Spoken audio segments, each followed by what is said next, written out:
Good afternoon again, and welcome to our fourth session of day one of the 2019 Suicide Prevention Summit. It's Pedro here, Mental Health Academy CEO and your host for all 15 sessions, which is unfortunate for you, of course, but I guess fortunate for me. So in our next webinar, Joe Calleja will introduce you to a peer support group approach for people who experience feelings and thoughts about suicide. He's going to be talking about some really innovative stuff, and we're looking forward to it. Good afternoon, Joe. How are you today? Very well, thank you. Yes.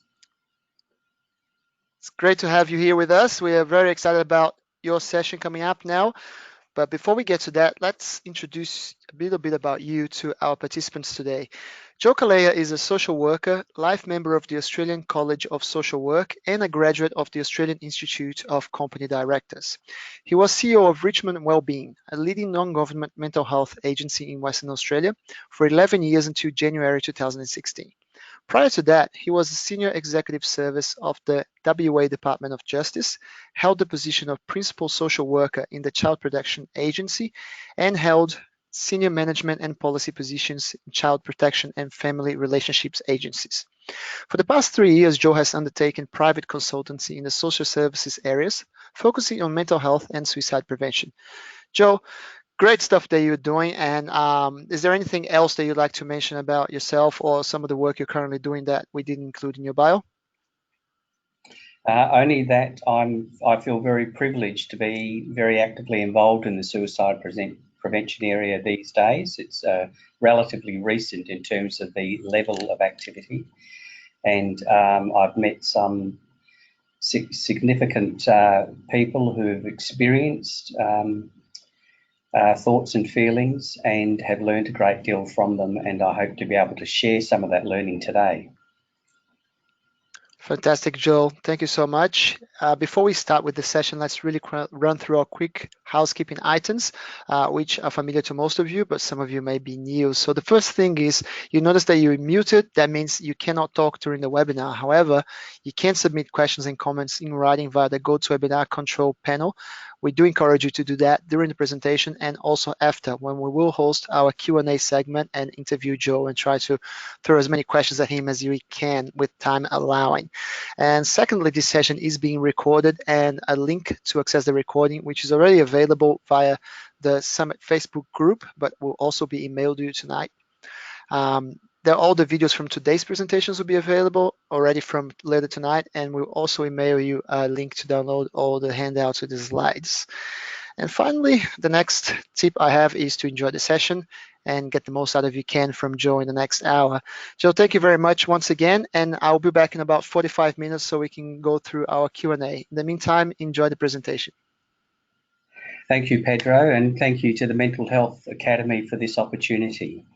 I'd like to begin by acknowledging that wherever we are in Australia, we are in the land of traditional owners, and I would like to pay respects to elders past, present and emerging, and acknowledge that this subject is a subject that is of great concern to Aboriginal and Torres Strait Islander people, as well as the broader Australian community. The views that I'll present in this talk today are my own personal views and not those of any agency with which I am currently engaged. As Pedro said, I'm a social worker by profession and ran Richmond Wellbeing for 11 years. Now, that agency had a strong recovery focus and introduced the Hearing Voices Network to Australia in 2005. This was a peer-to-peer based approach to managing psychosis. Hence the title of this talk being a peer support response in terms of suicide prevention. And the response to psychosis in the Hearing Voices approach challenged traditional responses to psychosis. And that approach was co-produced by a psychiatrist and his patient in 1987 in Holland. It was met with some controversy then across Europe, and in 2005, when our agency introduced it to Australia. Today, in 2019, you will find hearing voices groups in both the public mental health system and the non-government and private sector. Now, I believe peer-to-peer support groups in suicide intervention will be similarly accepted in Australia in the next few years. They will be part of our future. As Pedro said, my previous background included working in child protection, disability, family relationship services and justice. All of these areas intersected with mental health and suicide. So my involvement in those sectors in recent years has been a natural progression. And since finishing full-time employment, my engagement has focused more and more in the suicide prevention area. I'm currently the interim CEO of St Bart's in Western Australia, which is a mental health and homelessness organisation. I'm there as an interim CEO while they recruit a new CEO. I'm also a member of the Commonwealth Government Suicide Prevention Project Reference Group, which is advising on the implementation of the Fifth Plan. I am also involved in the Program Advisory Committee of Suicide Prevention Australia for its annual conference. And this interest in suicide prevention is what brings me here today. So the purpose of this presentation is to outline why engaging the lived experience and peer support are so important in shaping the future of suicide intervention in Australia. In doing so, I want to address the mythology around suicide, which shapes our current approach, and provide a snapshot of a peer-to-peer approach in suicide intervention that can help address suicide in Australia, as this is a significant gap in our current suite of responses. Excuse me. So the presentation will begin with a reflection on the current approach to suicide prevention and its limitations. I'll examine the myths that surround suicide and how these won't help reduce the rates of suicide in Australia. And also, I'll examine our approach to research, which isn't helping either. I will argue that the involvement of peer support, the lived experience, is an essential contributor to changing the current narrative and improving suicide intervention. This trend towards peer support is now strongly evident in the US and the UK, with their increasing acceptance of a peer-to-peer approach. I'll explain the importance of the adverse childhood experience research and its relevance to suicide prevention. And I'll also look at how the alternatives to suicide peer-to-peer groups in the USA are run and why they succeed. And I'll end with an examination of how we are introducing this approach in Australia and how you too can find out more about this approach.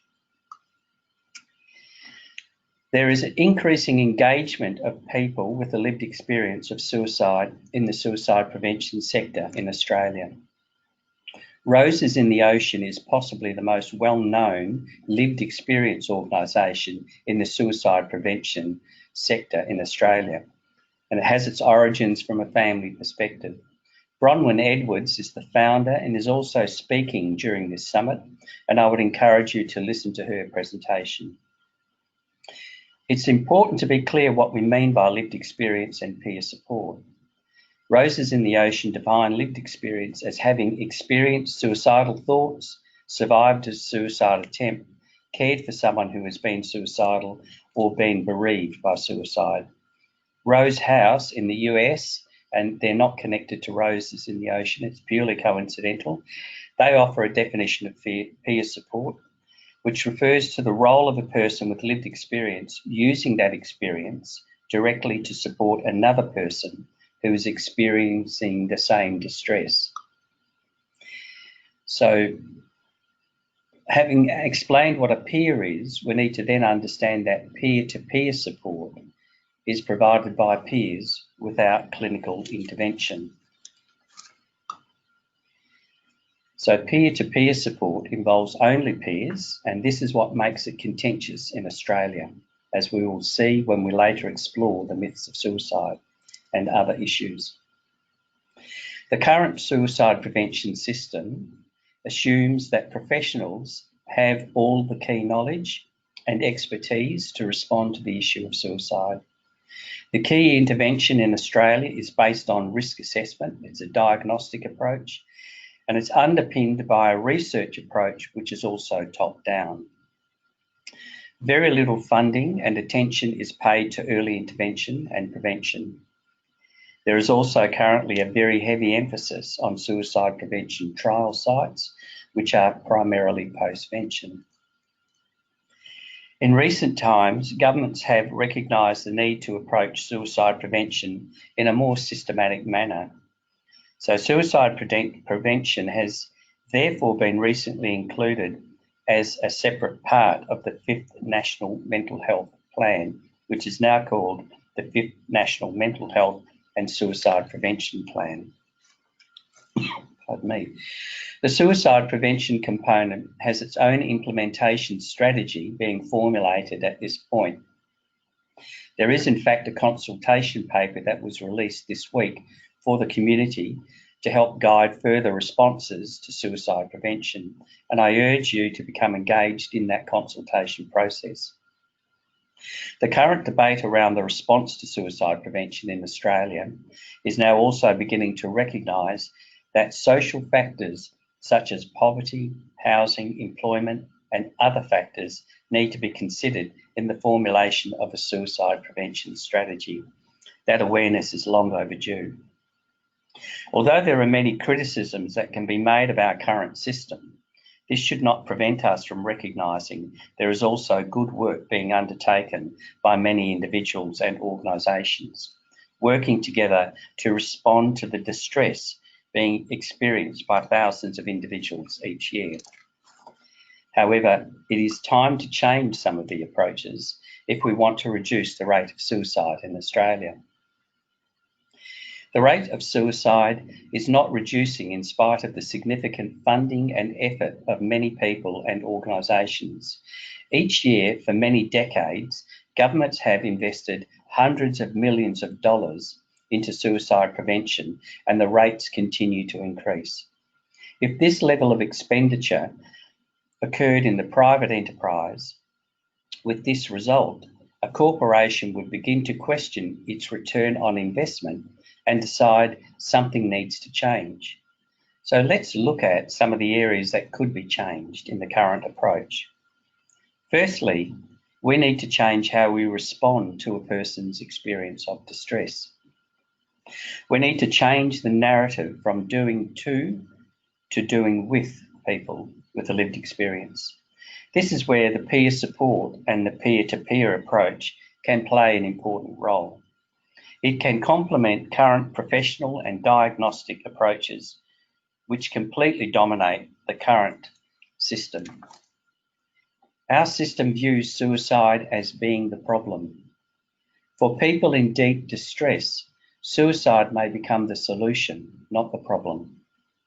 We need to help people find alternative solutions to their distress, and this requires that we review how we actually respond to a person's distress, and we'll look at that more closely during the presentation.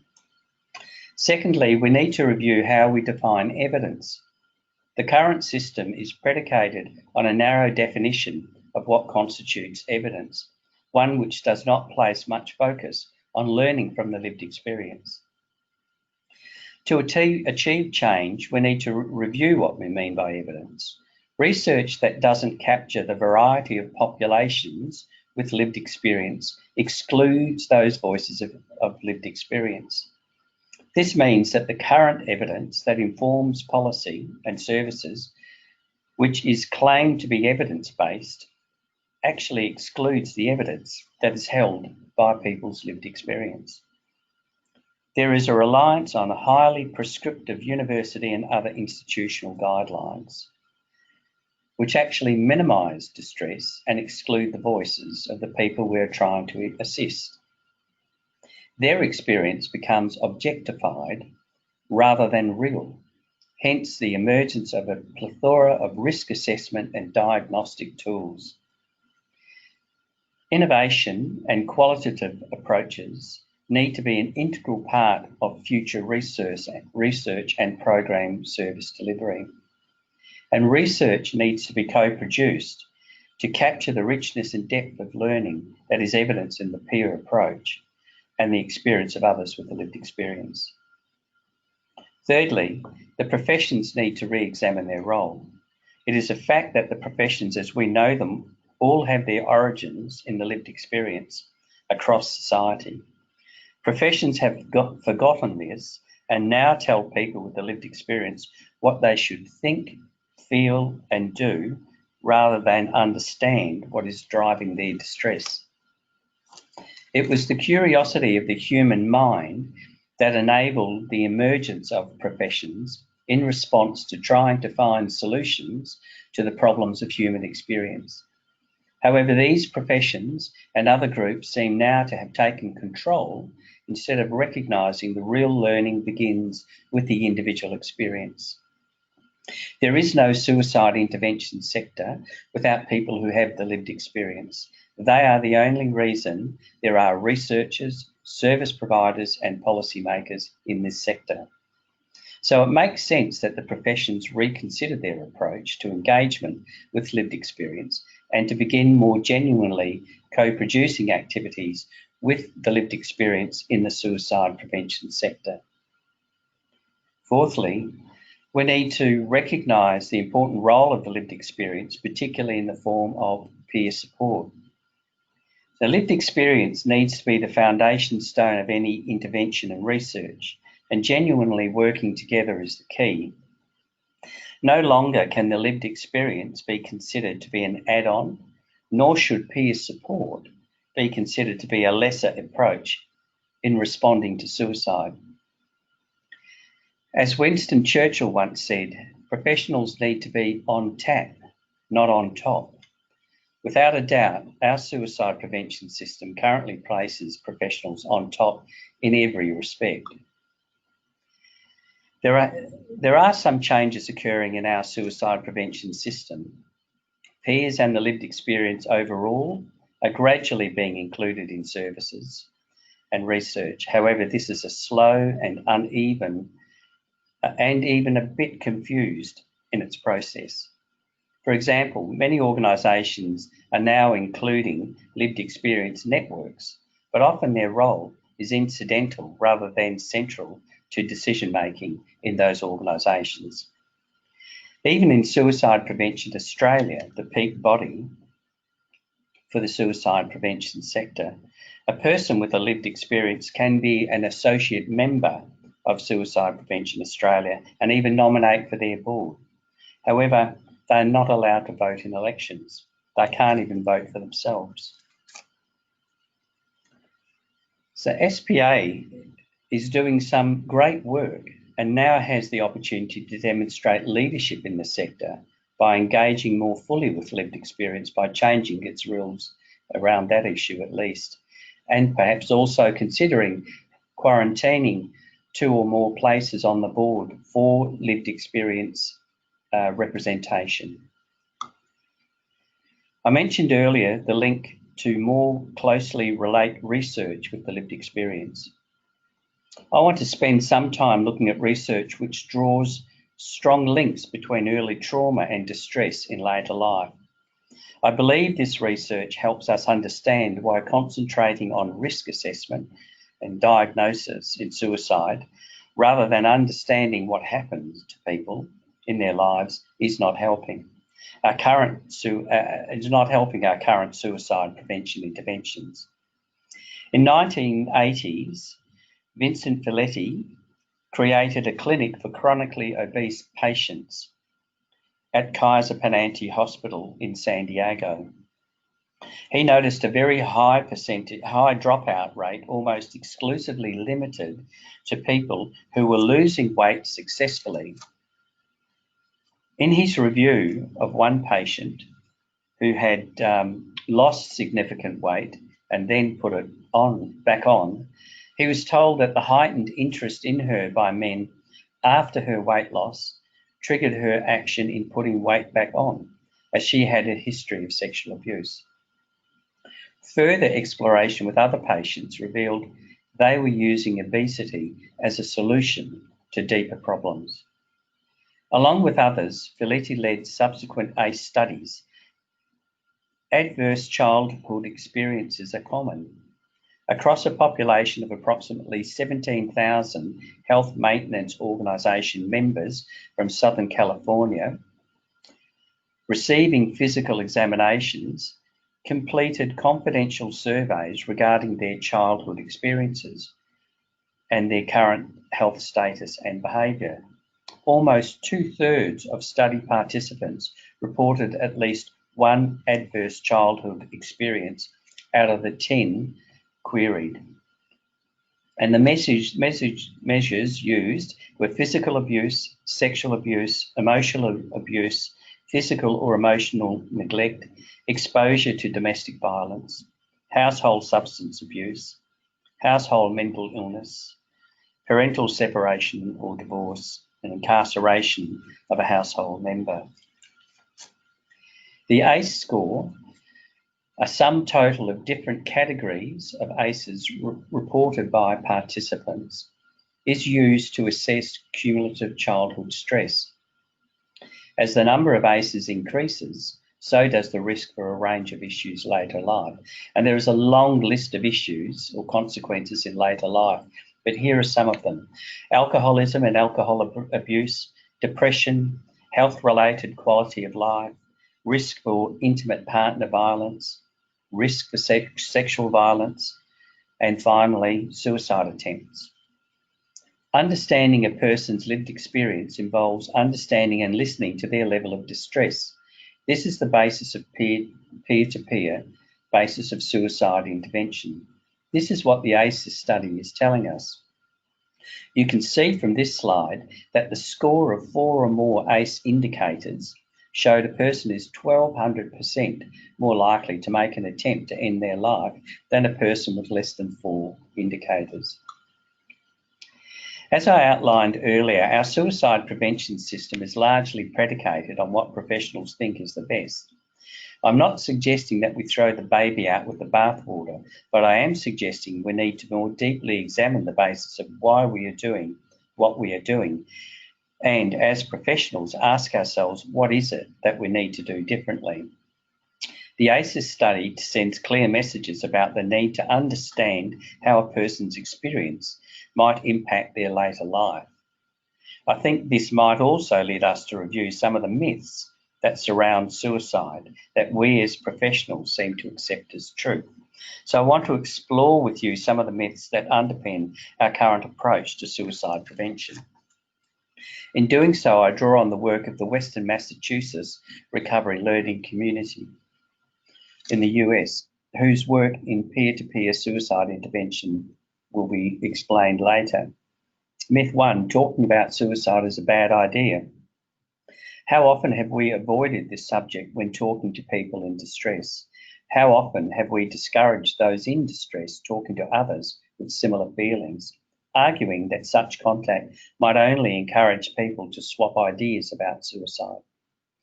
Talking about suicide shows that you care about them and take them seriously, and that you are willing to share their pain. It gives them an opportunity to express what is going on. This approach is also starting to become accepted in Australia with the You Can Talk About It campaign that is being promoted by an alliance of agencies. The challenge is for professionals to do this without having their traditional risk-averse approach getting in the way of their listening. Sadly, many people with a lived experience will say that they weren't listened to, but had to endure risk assessments instead of relating their pain. Pardon me. That the risk assessment being the primary focus rather than the relationship and listening is the problem here. Myth 2, we should use risk assessments. Dr. Matthew Large, quoted in the Medical Journal of Australia from the Uni of New South Wales, says it's simply not possible to predict suicide in an individual patient. Even as recently as January this year, Australian researchers shown that people do not necessarily say what they are really thinking when being interviewed by professionals. Risk assessments can shut down conversations and can prevent low-risk persons from accessing services. As professionals, we are trained to listen. However, when we focus on assessing risk with our checklists or diagnostic tools, we stop listening. People soon work out what not to say because they don't want to be sectioned or receive other forms of intervention which simply increase their pain. Many professionals, in myth 3, we will be liable. Many professionals and organisations fear the risk of litigation if they do not intervene. In a peer-to-peer scenario, the individual makes the choice to engage in peer-to-peer support. It is not by referral from a professional or organisation. Stefan says the odds of non-prescribing outpatient clinician being held liable for client suicide are the same as being struck by lightning. Groups such as GROW, Hearing Voices groups, and AA are similar in that they are self-help, non-clinician based and non-therapeutic. If individuals self-refer, they are taking responsibility for that decision. Forced hospitalisation helps people. This is myth 4. The experience of forced hospitalisation can be extremely damaging to an individual. Quinn notes, suicide rates increase during and after hospitalisation. Elevated suicide rates can last for up to 2 years after hospitalisation. People learn to stop talking about suicidal thoughts when they experience severe forms of intervention. Joy Hibbins, a lived experience activist in the UK and founder of the Suicide Crisis Centre, which is peer-run, said, "Feelings of powerlessness dominated my experience of mental health services, and this feeling was at its worst when I was sectioned. Sectioning replicated aspects of the traumatic experience that initially caused my suicidal crisis. I felt trapped, captive, and utterly out of control. I couldn't escape." Myth 5, suicidal people must be mentally ill. People get trapped in the diagnosis loop. Medication doesn't address the reasons why a person is experiencing deep distress. Beyond diagnosis, there are also situational factors which can contribute to distress and suicidal thoughts. Listening and providing practical and emotional support are important rather than judging or diagnosing. And finally, suicide prevention is the aim. The goal is not to force someone to stay alive from moment to moment. The goal is to support someone in creating a meaningful life that they want to live. Not killing oneself is simply a side effect of that. We need to be adopting a life promotion approach in suicide intervention. This is the approach adopted by the First Nations people in Canada. It is the basis of the peer-to-peer suicide intervention approach developed by the Western Massachusetts Recovery Learning Community. That's the approach we're introducing in Australia. We've mentioned peer support through this presentation as though it is a relatively recent phenomenon. However, it has a much longer history, but this has been overridden by the activities of professionals. As far back as 1793, the governor of the Bicentenary Asylum in France was hiring past patients to work in the asylum. Philippe Pinel, later to be known as the father of psychiatry, wrote at the time, "As much as possible, all servants are chosen from the category of mental patients. They are, at any rate, better suited to this demanding work because they are usually more gentle, honest, and humane." There is a growing body of literature in mental health which demonstrates the value of peer support, as indicated on this slide. For example, we know that in Australia, the Vietnam Veterans Counselling Service was started as a peer support group of veterans who met to help each other deal with the trauma of war. This later became a fully funded service, often staffed by past veterans who trained as social workers and psychologists. So let's look at peer support specifically in suicide prevention. Paul Pfeiffer from the US Veterans Health Administration, in a presentation in 2015, said that there's very little research specific to the value of peer support in suicide prevention. But he talks about the growing movement towards peer support in suicide prevention actually being driven by existing services, which are seen by many individuals as traumatic, humiliating, and disempowering due to involuntary commitment, police involvement, the use of restraints, forced medication, removal of clothing and belongings, sterile cold surroundings, isolation from friends and family, excessive wait and boarding times, and discourteous staff. You'll recognise some of these themes from information already presented in this talk. Anecdotal evidence in Australia suggests similar experiences. Pfeiffer also describes Rose House, which I mentioned earlier, which is a service that is an alternative to psychiatric admission and provides a response that costs 1/4 of the cost of psychiatric admission, but of which 97% of the residents reported feeling better and more socially connected. It's a peer support service. He is currently conducting research on a 12 weeks of one-to-one peer mentorship to reduce the risk of suicide after psychiatric hospitalisation using a co-designed peer training program called Peers for Valued Living, Prevail.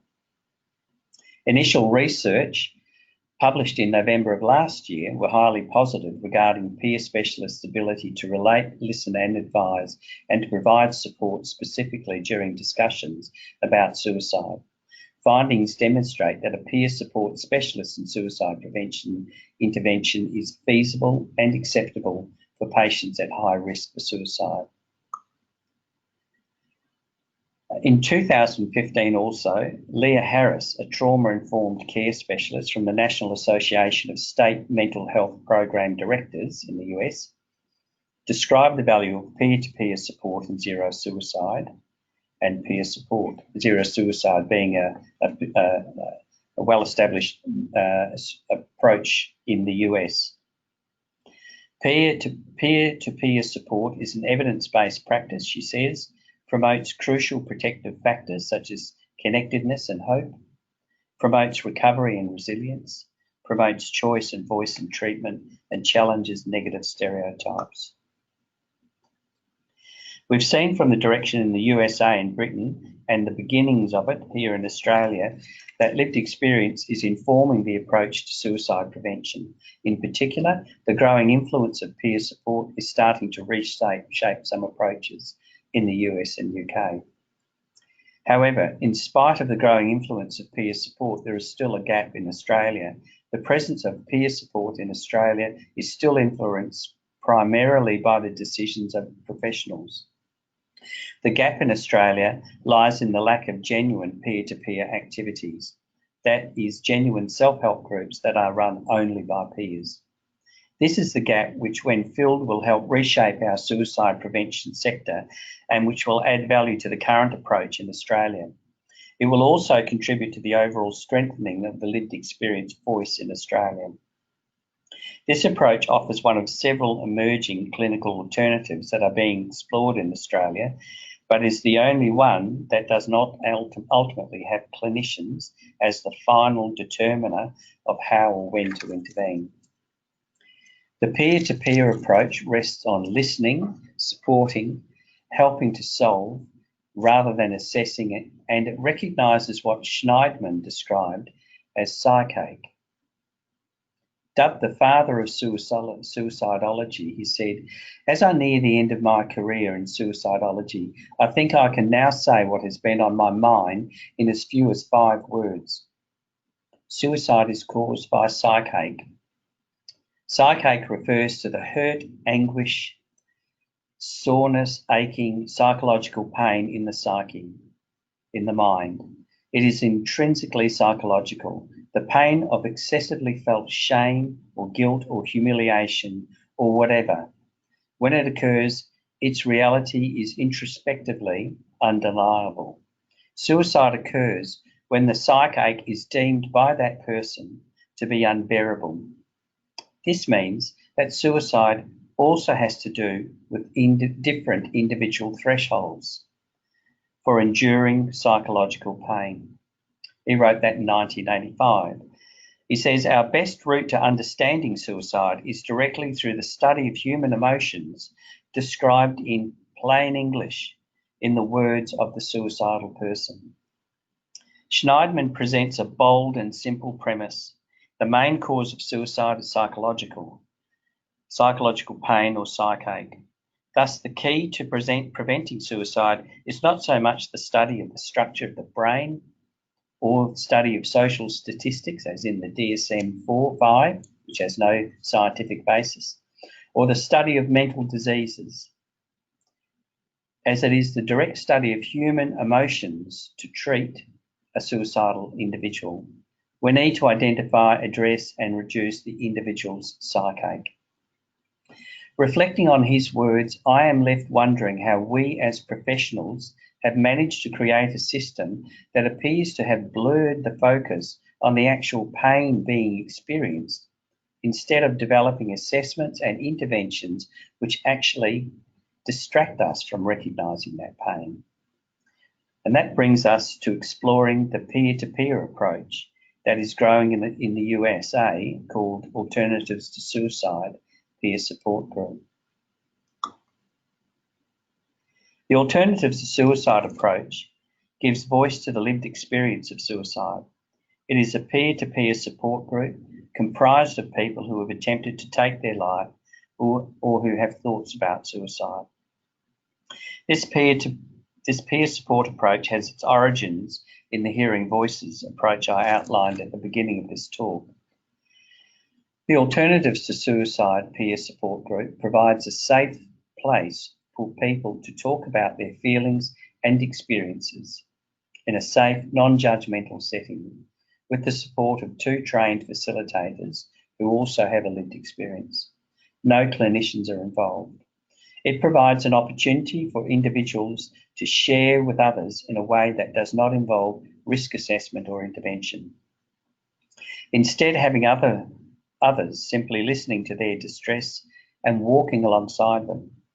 Many people who have experienced the suicide intervention system, which was meant to assist them, often describe the actual intervention as being worse than the distress that led to their attempt. They say the intervention has caused them to stop talking about their suicidal thoughts, but it has not stopped them thinking about suicide. The strength of the Alternatives to Suicide approach lies in the peer nature of the support. The research previously referred to in this talk has outlined the benefit of peer support and peer work. This approach to suicide response arose from the Recovery and Hearing Voices training run at the Western Massachusetts Recovery Learning Community. The Western Massachusetts RLC is a peer-run organisation from board level all through its staff, and either all mental health or suicide intervention peers. And what they found was the participants in their recovery training began to talk about their thoughts of suicide because it was actually safe to do so. They talked about their destructive experiences when seeking assistance and how that stopped them from talking about their thoughts and their feelings in those settings. The Western Mass trainers decided to set up groups to support people in their programs who had suicidal feelings and thoughts, as they clearly had nowhere else to turn because of their rejection of existing services and supports, having previously felt damaged by those responses. So the Western Mass staff established a group similar to the Hearing Voices groups, but which focused only on suicide. And they trained facilitators to co-facilitate the groups so that all members, including the facilitators, would be people who have had thoughts or who had made attempts in relation to suicide. The value of the peer-to-peer support remains the strongest factor in the continuation of these groups in the US, and they are expanding rapidly. Their work was recognised by the state of Massachusetts for their contribution to suicide prevention, and they are also a resource referred to in the Zero Suicide program I referred to earlier in this talk.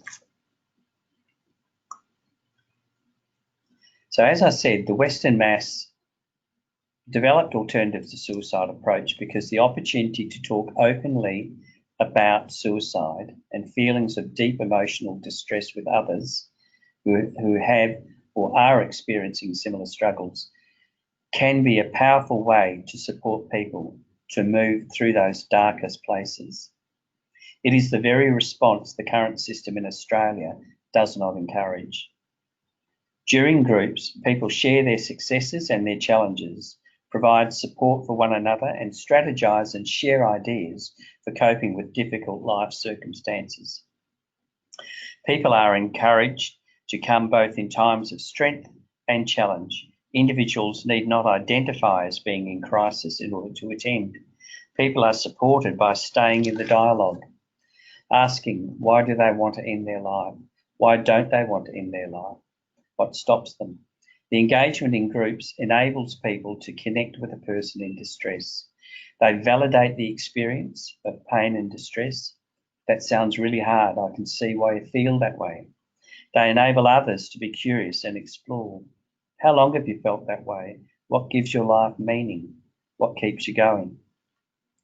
They allow vulnerability, sharing of one's own experience. They help a person find community, being a bridge to others, finding meaning and purpose in relationships beyond the role of being a service recipient in a reading group and so on. The philosophy behind alternatives to suicide summarises its focus. It's a responsibility to, not for or over, honouring everyone's unique journey, empowering through shared experience, building community, making meaning, having a social justice focus, challenging preconceived judgments. The groups are life promoting. I first came across the alternative to suicide approach in November 2015 at the World Hearing Voices Congress in Madrid in Spain. I was struck by its simplicity yet transformational approach to suicide intervention. Very much in the same way the Hearing Voices approach has empowered individuals in response to psychosis. After I left Richmond Wellbeing in 2016, I approached Mercycare to see if they would take this on as a project. They are a large Catholic social service organisation and their mission is to break cycles of disadvantage. And they saw the importance of this in their suicide prevention sector. Their tagline is "Every person matters." Mercycare was not involved in suicide prevention and were concerned about reputational risk in exploring this approach. So they decided that they would showcase the approach if there was agreement amongst stakeholders in the mental health and suicide section, sector. Lynn Millett, the Executive Director, Family and Community Services, and I met with several key stakeholders to test their reaction to showcasing this approach in Western Australia, and they all expressed interest in finding out more. In February 2017, Mercycare funded 2 trainers from the Western Mass to come to Perth for 4 days to run a series of activities, including a half-day open public forum where almost 400 people were in attendance, and that was opened by the Minister for Mental Health then. Given the considerable interest expressed in this approach, a steering group was formed led by Mercycare and including Consumers of Mental Health WA, Connect Groups, Helping Minds, and by telephone link-up, Suicide Prevention Australia. It was later expanded to include 3 individuals with a lived experience of suicide, 2 of whom are young people, and the third a mother who had lost 2 adult children to suicide. 2 trainers were brought back to Perth in March 2018 and for 2 weeks ran a mixture of programs which included a 3-day facilitated training program. Short events were also run in Melbourne and Sydney. And from this, one group arose in Perth and one group has arisen in Sydney, and I'll give you details of that further on. We had a small group of facilitators trained, and 4 of them are now very actively engaged in either running a group or developing a new group. The evaluations from these 2 visits in 2017 and 2018 revealed strong support for its introduction in Australia. Since their last visit to Australia, we have kept in contact with the trainers and are planning their return. We intend to have them deliver a Train the Trainer program in Australia, as this will enable us to grow the approach by having local people trained in actually training others, as well as running facilitating groups.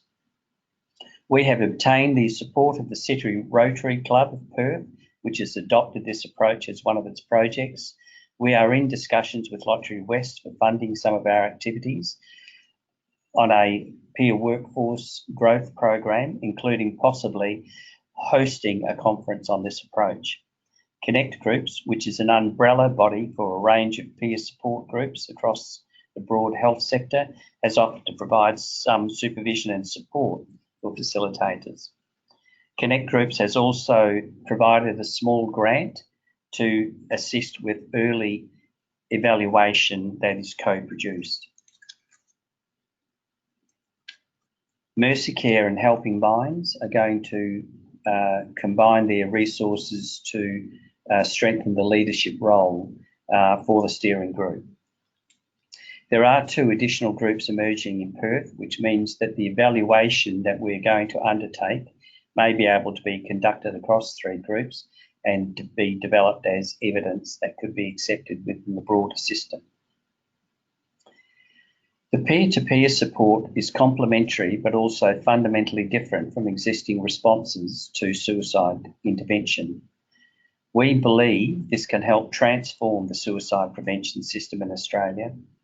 It is a complementary approach which fills an important gap in the current system. It will help enhance the learning that is emanating from the trial sites and will start where the learning needs to start, and that is at the beginning with the lived experience.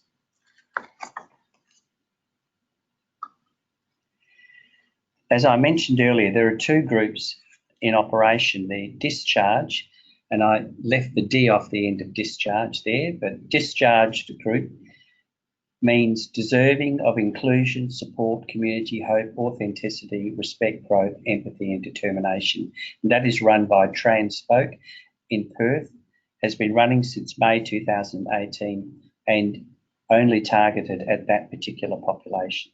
The new groups emerging will have different populations. And there is an alternative to suicide group also running in inner West Sydney, and that's been going since September 2018.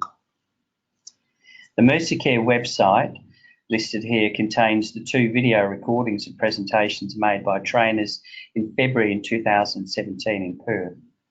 The combined recordings cover all of the issues we touch on today, but in more detail, and include responses to questions raised at the forum. The Mercycare email address is the link to the database of people who want more information. If you write to that address and ask to be included, you will receive regular updates. The Western Massachusetts web link takes you directly to their training programs. If you explore the broader website, you can access other information on the approach, including webinars. I hope this presentation has raised awareness for you of the importance of engaging with the lived experience in our approach to suicide prevention in Australia. More specifically, I hope this presentation has informed your understanding of the importance that peer support can play in suicide prevention, and more importantly, the role that can be played between peers in this space. I hope you'll join me and others in seeking to introduce some of the important changes required in our suicide prevention system to help enhance the good work that has already been undertaken and to take the direction that needs to be taken to inform further good work on the basis of people's lived experience. I want to thank again the Mental Health Academy for the opportunity to share this information with you. Thank you. Thank you so much, Joe. That was a fantastic presentation, and we are already filled with interesting questions and also filled with comments saying thank you very much and appreciating your perspective on the subject. How are you feeling? A little bit exhausted, really. I don't think I've ever sat down for 45 minutes and talked continuously. Yeah, it can be challenging, but we're glad that you've gone through that experience for our benefit. Okay, Joe, I'm going to try to run through the questions as fast as possible so that we can cover as many as possible. And let's start with Kerry. The question is, should finding alternative solutions to cope with the increase in suicide, including societal education and life skills, such as resource building and alternative coping mechanisms? Actually, in reading the question here, it's kind of unclear what the question actually is. So I'm going to skip that one for now, Joe, and we'll move to the next one by Peter. And he's asking, how can mental health organizations best prepare for using a peer work approach? That's a good question because I think what needs to change is the attitude of professionals that they have all of the answers because they don't. But there needs to be a feeling of safety amongst professionals in mental health organisations that they can explore the value of peer support without agency policies and senior management creating a threat in terms of their employment. Now, where peer support workers are employed in agencies, they need to be employed at least in pairs, at least 2 or 3 workers. What's happened in Western Australia, and I'm sure this has probably happened elsewhere, is some agencies have employed peer support workers by themselves. They've become part of a team that has a very established, clear diagnostic approach, and they are like a fish out of water.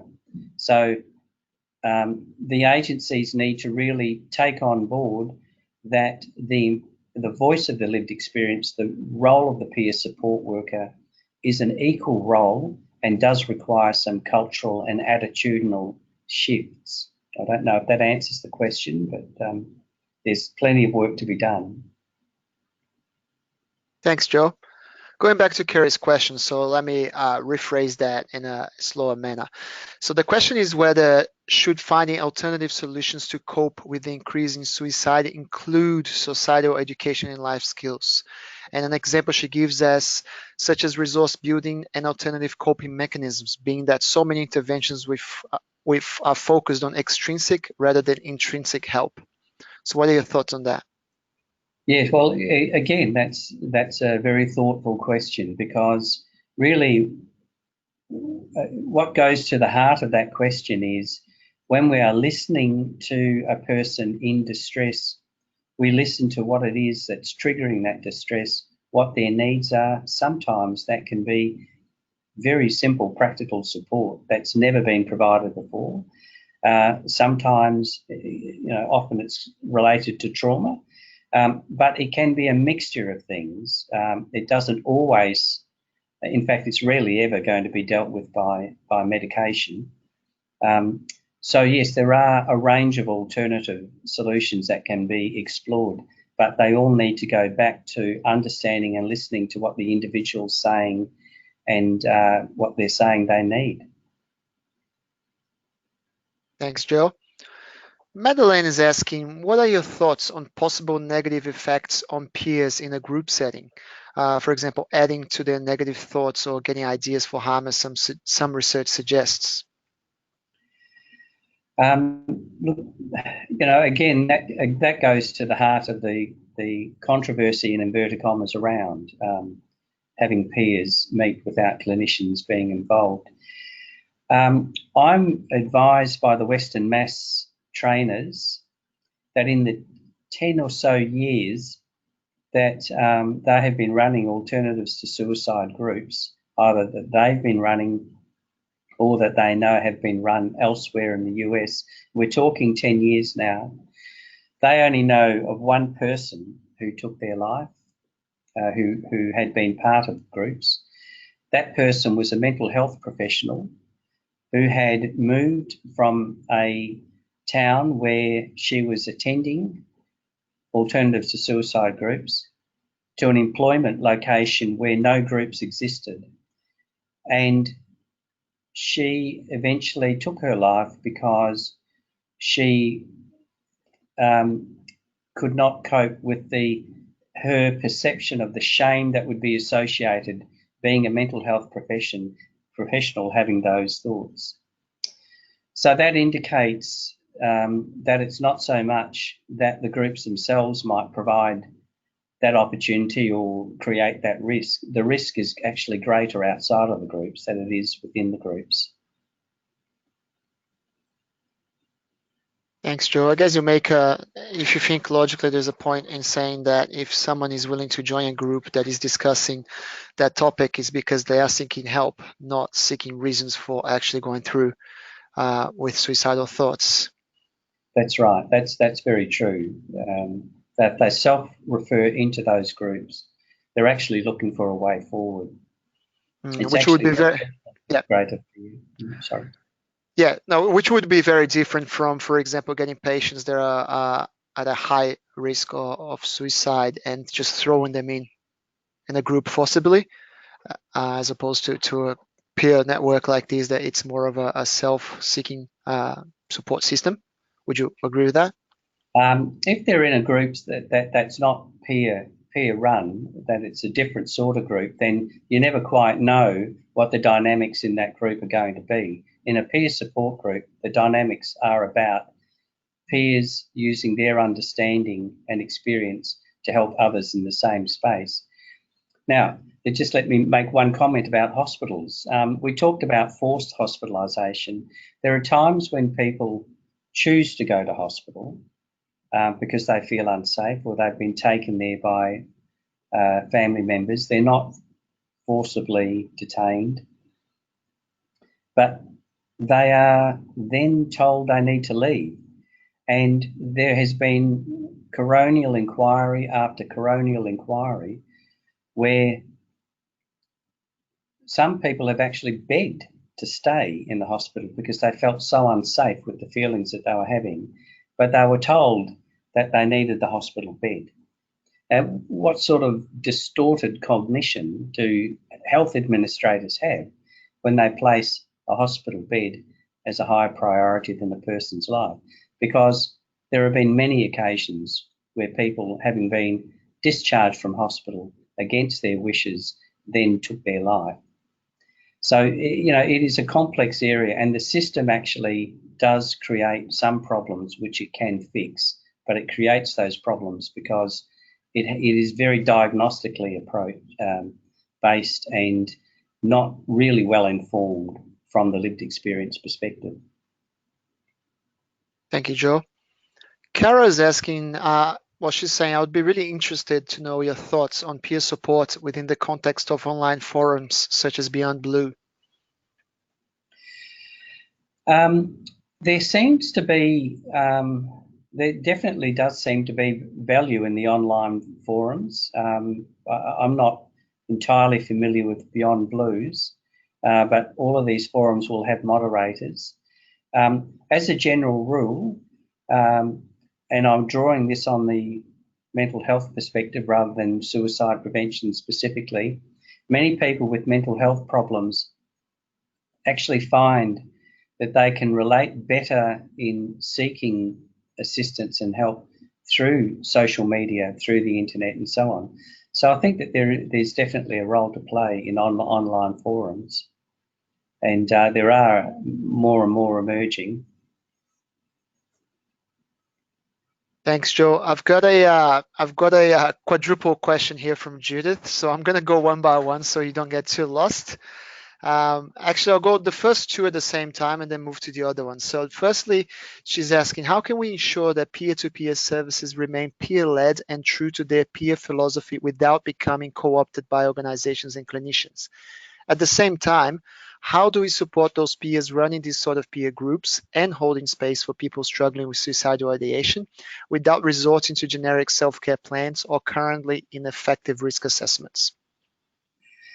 Now, they're really important questions, and they go directly to the heart of what we're doing in Western Australia with the introduction of these groups. What we have really come to understand in Western Australia in introducing these groups is that support is actually quite critical for the facilitators, and that when the Western Mass introduced their groups, they were actually an agency that was 100% peer support. They specialised in training and so on. So they had a built-in mechanism to deal with those sorts of issues. I realise I'm answering the second question first here. I will get back to the first. So we are trying in Perth to work out ways of supporting the facilitators and supporting the groups in a way that's not owned by any particular agency, because no particular agency in Western Australia is like the Western Mass. So that's a bit of a work in progress, and it is a dialogue that's going on with the facilitators and through their work in the groups, in their dialogue with their participants. Now, to come back to the first question, which is how do you ensure they don't get co-opted? By just ensuring that they are always peer support, that there are no clinicians involved in that unless the clinician is there as a person with a lived experience. That is the only way to ensure they're not co-opted, because sure enough, the tendency will be for the system to co-opt and colonise the thinking. We saw that in mental health with the recovery notion. I am seeing it already in the suicide prevention area, where organisations are saying, well, they've got lived experience networks and they've got lived experience this and that. But really, at the end of the day, that's like a bit of window dressing. And I'm sorry if I offend some of my colleagues out there, but actually, unless we're honest about these things, what we do is we perpetuate more harm, because we actually destroy some of the potential openings, such as peer support, which can really make a difference and be a genuine part of the broader system. Fantastic stuff, Joe. Now let's go to part 2 of the question. So that starts with, and how does it all fit within the context of evidence-based practice when peer-led social support groups like Alt2SU don't readily lend themselves to traditional academic research methodologies, yet what is researched is typically what is funded? And finally, who gets to define who our peers are? Someone who struggles with chronic suicidal thoughts may not identify with someone bereaved by suicide. All right. So, again, very good questions. I had to really restrain myself with some of my comments about research, but I'll be less restrained now. I've just been at a 5-day conference called Reawake Australia, which has some of the best people around the world talking about their experience of research and distress and the system and so on. And, the DSM-5, which is the manual, the Bible for psychiatrists, is absolutely unscientific and would not stand any test of genuine research-based evidence that is being touted as the golden rule. What I'm saying is our system is actually based not so much on strong research, but it's based more on very narrow definitions of what will be studied, which don't always reflect the reality of people's lives. It's sometimes based on consensus of professionals around particular areas that then gets generalised. So the research that I guess I'm suggesting, and there are others around the world that are suggesting, this is not my idea, I'm picking it up out from elsewhere, is that research that's co-produced by people with the lived experience and the university people or the research institutes and so on is going to provide richer, more reliable evidence than some of these randomized controlled trials, which have very narrow samples and don't necessarily capture the richness of a person's lived experience.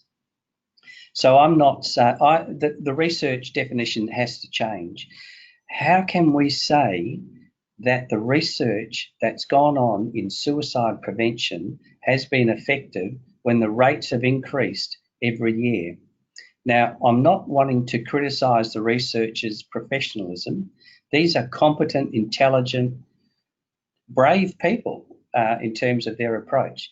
But if you keep doing the same thing and you don't make any positive difference, surely something's got to change. And the problem is that research has been captured by a narrow, intellectual, academic framework which bears very little connection to the reality of people's lives. So I missed the second, I've forgotten the second question. I got a little bit caught up in that one. What was the That's other okay, part? Joe. I think we covered that partially already, so that's okay. Let's move on to the next one because we're running out of time now. Mark is asking, where do clinicians fit within this new and improved peer approach to suicide? Clinicians are absolutely central to it. The key message that clinicians must hear is that they do have considerable skills, and the fundamental skill that's required is the skill of listening,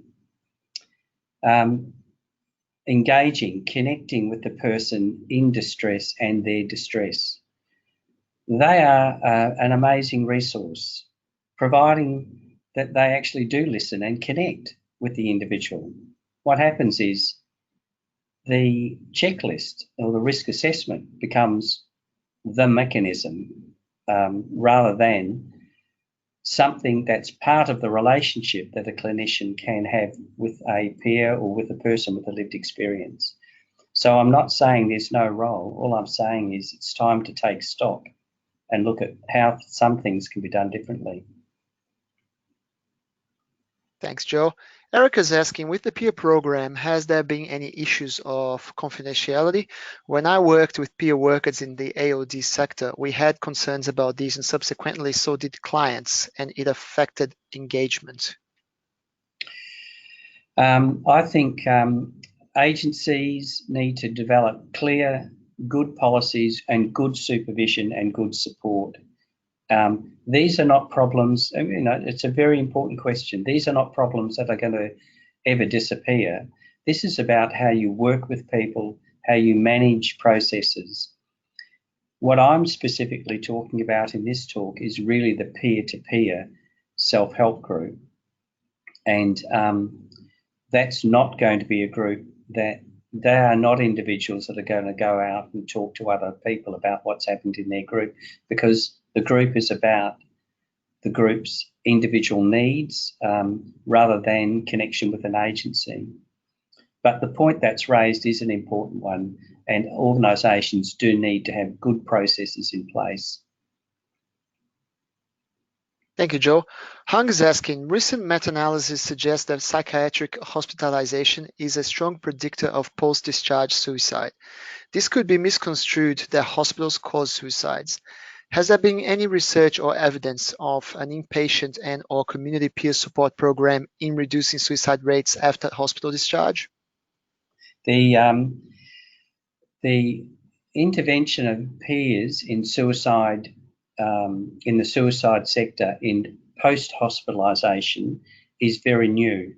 The Prevail program in the US is probably the most recent piece of research that's emerging, and it's only early days, but November of last year they did release their first bit of research, which is showing that yes, it is making a positive difference for people after they leave hospital. Now here in Australia, we've got some trials in place which are looking at providing support for people after hospitalisation. They're not peer-based, but they are supports for people, they'll make a positive difference as well, But the early evidence from Prevail in the US is already showing that if you've got peers in there post-hospitalisation, you're bound to make a positive difference for people. Fantastic stuff, Joe. We're going to have to wrap up because we're out of time now, but I got to tell you, there are so many great questions here, and a lot of compliments as well. It was a very insightful and mind-boggling session at times. It's great to hear a very passionate perspective from someone who's been in the field for so many years, from sort of all angles, I guess you could say. Joe, before we close this up, are there any final comments or encouragements or even further communication emails or anything that you'd like to have with participants that you'd like to share with us? I'd encourage people to Google Suicide Prevention Australia, look at their website and get hold of the discussion paper that's just been released this week, which is a federal government discussion paper on future directions for implementation of suicide prevention. Now, I know that sounds like a dry, awful kind of thing to do. You don't have to respond to the paper in detail. Just write to them if you believe the sorts of things that I've been saying today, that I've been drawing from other areas. Just write and say, give us more peer support and lived experience opportunities to help shape the system. That's the one clear message that I'd be giving. I'm not saying throw the baby out with the bathwater. I'm saying it's really unbalanced at the moment, and we need to have the lived experience voice much more strongly reflected.